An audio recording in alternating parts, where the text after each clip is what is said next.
Bonsoir, bienvenue dans Baie de Seine. Mais tout de suite, des images exceptionnelles, celles du pétardement d'une mine de la Seconde Guerre mondiale.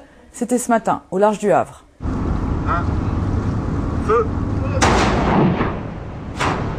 11h09 ce matin, une mine allemande explose en mer, au large du Havre. 3 heures plus tôt, à bord du Vulcain, les plongeurs des mineurs de Cherbourg commencent leur opération.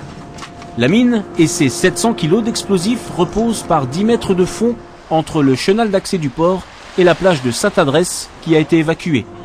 La mine, parachutée pendant la Deuxième Guerre mondiale, est toujours sensible.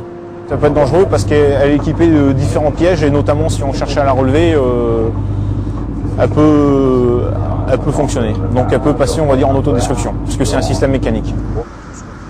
D'abord, il faut déplacer l'engin grâce au chameau, ce gros ballon jaune gonflé d'air relié à la charge.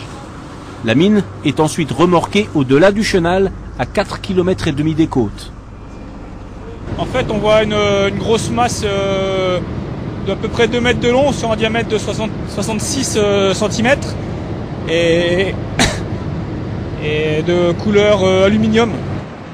Voici le plastique qui va servir à faire sauter la mine. Il en faut 3 kg reliés à 2 détonateurs électriques. Les 2 plongeurs partiront, un avec la ligne et les détonateurs, l'autre avec les pannes plastiques et procéderont à l'amorçage après avoir effectué une circulaire de vérification pour s'affranchir qu'il n'y ait pas d'autres munitions à proximité de la mine que l'on vient de déposer.